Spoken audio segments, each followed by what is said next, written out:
Bonjour à tous, bienvenue sur Math et Ça, ma chaîne de maths pour dédramatiser, pour ne rien manquer des publications quotidiennes. Je vous invite à vous abonner à Math et Ça, c'est rapide, facile et gratuit. Je vous rappelle également que depuis la rentrée 2023, vous avez sur www.mathessa.fr tous les documents support pour une année scolaire sereine et réussie. Je vous propose aujourd'hui en moins de 10 minutes un petit résumé de cours de tout le chapitre. Je vous laisse regarder ça et on se retrouve évidemment juste après pour le débrief. Allez, c'est parti! Le logarithme népérien est un nouveau chapitre de terminale spécialité qui inquiète de nombreux élèves. C'est en effet une nouvelle fonction que l'on va devoir appréhender. On commence évidemment par la définition. Comment est défini le logarithme népérien? Eh bien, c'est simplement la bijection réciproque de la fonction exponentielle. On utilise alors une notion vue en classe de terminale spécialité qui s'appelle le corollaire du théorème des valeurs intermédiaires pour prouver l'existence d'un unique réel x tel que y égale exp de x. En faisant correspondre à tout réel y positif son unique antécédent x par la fonction exponentielle, on définit alors la fonction logarithme népérien.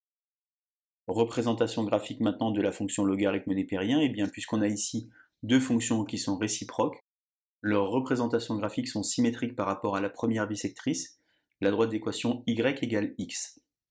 Vous avez en bleu la représentation graphique de la fonction exponentielle, et donc en rouge la représentation graphique de la fonction logarithme népérien.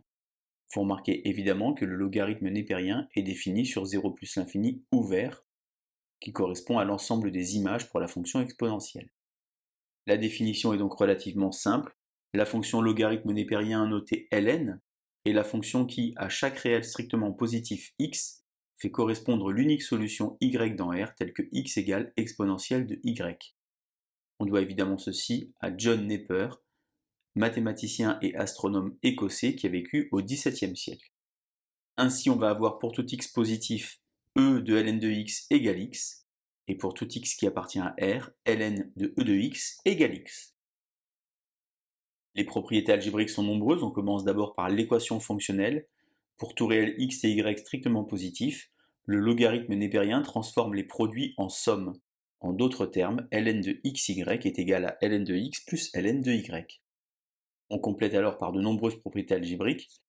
Par exemple, ln de l'inverse, c'est l'opposé du ln. Ln de la racine carrée, c'est 1 demi du ln du nombre.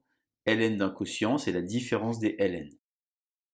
Enfin, dernier point très important, puisque John Napier en 1615 a travaillé sur le logarithme népérien à l'aide également de Briggs, Henry Briggs, le mathématicien anglais.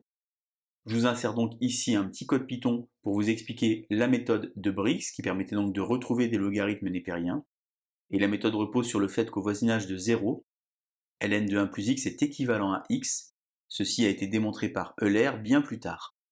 On prend alors les racines carrées successives pour se rapprocher de 0, puis on remonte vers le logarithme népérien en doublant alors la valeur obtenue. Vous avez sur Math&Ça une vidéo qui explique très bien l'algorithme de Briggs.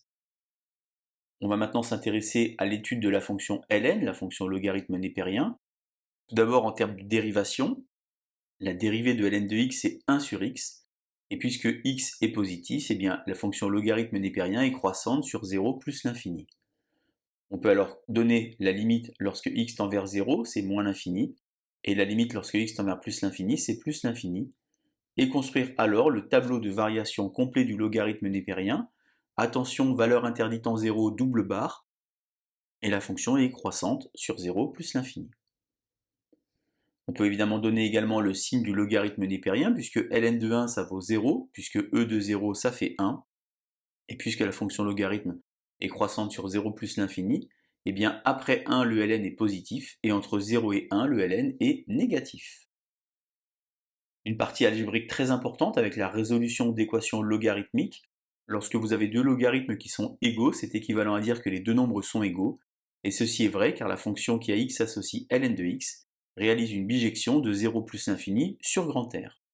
Concernant les inéquations logarithmiques, on a la conservation de l'ordre, mais attention, ce n'est pas grâce au fait que le ln réalise une bijection, mais grâce au fait que la fonction qui a x associée ln de x est strictement croissante sur 0 plus l'infini.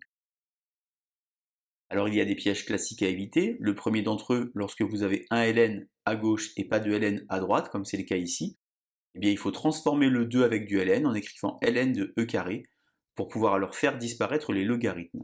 Deuxième piège classique, lorsque vous avez plusieurs ln sur la partie gauche, il faut d'abord s'occuper en priorité du domaine d'existence de l'équation, et ensuite on regroupe à l'aide de l'équation fonctionnelle ln de x plus ln de y égale ln de xy. On peut également procéder à un changement de variable ici en posant grand X égale ln de x. Attention à bien respecter les variables pour ne pas vous tromper, car si vous avez posé grand X égale ln de x, il faut alors revenir au petit x à l'aide de l'exponentielle. Dernier point enfin, quelques compléments essentiels.